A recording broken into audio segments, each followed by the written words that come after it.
उत्तर प्रदेश के जिला जौनपुर में एक दिल दहलाने वाला मामला सामने आया है। यहाँ पूर्वांचल यूनिवर्सिटी की एमएससी छात्रा की लाश गर्ल्स हॉस्टल में फंदे से लटकी हुई मिली। बताया जा रहा है कि मंगलवार रात जब 23 साल की छात्रा अपने रूम से काफी देर तक बाहर नहीं निकली तो छात्राओं ने उसका दरवाजा खटखटाया, लेकिन अंदर से कोई भी जवाब नहीं मिला। इसके बाद छात्राओं ने वार्डन को बुलाया और कमरे का दरवाजा तोड़ा गया। फिर अंदर का नजारा देखकर वहां मौजूद हर कोई दहल गया। बता दें कि मरने से पहले 23 साल की छात्रा शिवांगी मिश्रा ने अपने मंगेतर से फोन पर बात की थी, फिर उसने ऐसा कदम उठा लिया। शिवांगी मिश्रा जलालपुर थाना के कोतवालपुर गांव की रहने वाली थी। उसके पिता सुभाष मिश्रा एक निजी स्कूल में कर्मचारी हैं, जबकि मां अनीता जूनियर हाई स्कूल में सरकारी टीचर है। जौनपुर की वीर बहादुर सिंह पूर्वांचल यूनिवर्सिटी में शिवांगी एमएससी बायोटेक्नोलॉजी की सेकंड ईयर की छात्रा थी। वहीं वह यूनिवर्सिटी के ही लक्ष्मीबाई महिला छात्रावास के कमरा नंबर 35 में रहती थी। हॉस्टल छात्राओं ने बताया कि रात 9 बजे शिवांगी किसी से फोन पर बात कर रही थी। फिर काफी देर तक वह कमरे से बाहर नहीं निकली तो लोग उसे बुलाने गए। दरवाजा पीटा लेकिन कोई रिस्पॉन्स नहीं मिला। फिर उसके मोबाइल पर फोन किया गया लेकिन फोन नहीं उठा। इसके बाद लड़कियों ने इस मामले की सूचना वार्डन को दी। 10 मिनट बाद मौके पर वार्डन पहुंची और उन्होंने पुलिस अधिकारियों को सूचना दी। जानकारी मिलते ही मौके पर पहुंची पुलिस की मौजूदगी में रूम का दरवाजा तोड़ा गया तो अंदर शिवांगी की लाश दुपट्टे से लटक रही थी। इसके बाद आनन फानन में उसके शव को उतारकर एम्बुलेंस से जिला अस्पताल भेजा गया, जहां डॉक्टरों ने उसे मृत घोषित कर दिया। वही घटना की जानकारी होने पर रात 11:30 बजे परिजन भी मौके पर पहुंच गए। परिजनों के मुताबिक शिवांगी का रिश्ता तय हो चुका था।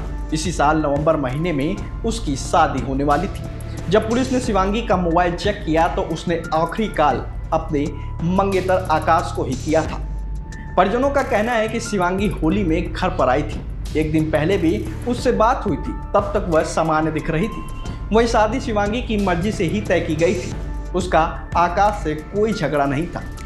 इसके अलावा छात्राओं का भी कहना है कि शिवांगी शाम तक काफ़ी खुश दिखाई पड़ रही थी। अचानक उसने ऐसा कदम क्यों उठाया, कोई जानकारी नहीं। फिलहाल पुलिस पूरे मामले की जांच में जुटी है। हॉस्टल के वार्डन और साथी छात्राओं से पूछताछ कर रही है। जल्दी मामले का खुलासा किया जाएगा। देखिए, पुलिस के पास आज देर रात ये सूचना प्राप्त हुई कि पूर्वांचल यूनिवर्सिटी में लक्ष्मीबाई हॉस्टल में एमएससी की बायोटेक की सेकेंड ईयर की छात्रा शिवांगी मिश्र, इनकी उम्र लगभग 23 वर्ष है, पुत्री सुभाष चंद्र मिश्र, इनके द्वारा वहां पर अपने हॉस्टल के कमरे में फांसी लगाने का प्रयास किया गया, जिसके बाद वहां की वार्डन और वहां के अन्य सभी सहपाठियों द्वारा वहां की दरवाजे को तोड़कर इनको वहां से उतार के सदर अस्पताल इलाज हेतु लाया गया। यहाँ पे चिकित्सकों द्वारा परीक्षण के बाद इनको मृत घोषित किया गया है।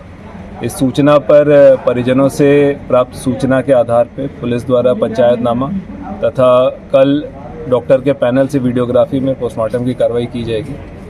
अभी तक की जो जानकारी प्राप्त हुई है, जिस समय पे इस प्रकार की उनके द्वारा शुभ होकर जो ये घटना कारित की गई, उस समय पे इनकी बात इनके होने वाले पति आकाश थे मोबाइल फ़ोन पे हो रही थी, तो उनसे भी गहनता से जानकारी करते हुए तथा शेष वहाँ पर जो अन्य छात्राएं हैं, जो वार्डन हैं और परिजनों से जो प्राप्त सूचना है, उसके आधार पर इस पूरे मामले की गहनता से हर बिंदुओं पे जांच करते हुए अग्रिम कार्रवाई की जाएगी। सर, कुछ मामला संदिग्ध लग रहा है कुछ? देखिए, अभी तक जो सूचना प्राप्त हुई है उसमें जो वहाँ की इनकी सहपाठी थी, वार्डन थी, उनके द्वारा बताया गया कि हॉस्टल में थी और शाम में इनको देखा गया था। फिर अचानक से एक इनकी साथी के फ़ोन पे ही इनके होने वाले पति, जिनसे नवंबर में इनकी शादी होनी थी, आकाश जो हैं, उनका फ़ोन आया था कि देखो, अचानक से उसने फ़ोन उठाना बंद कर दिया है। जब उसके द्वारा सूचना पर जाके कमरे में चेक किया गया था, कमरा बंद था। फिर 5-6 लड़कियों द्वारा और वार्डन के द्वारा कमरा तोड़ा गया तो वो फंदे पे लटके हुए अवस्था में देखते हुए तत्काल उनको उतार के अस्पताल इलाज हेतु लाया गया था। अब इसी सूचना पर और शेष जो सूचनाएं हमें प्राप्त होंगी और टेक्निकल जो डेटा हमें प्राप्त होगा और पोस्टमार्टम में जो चीज़ें निकल के आएंगी और परिजनों की जो तहरीर प्राप्त होगी, उसके आधार पर पुलिस अग्रिम कार्रवाई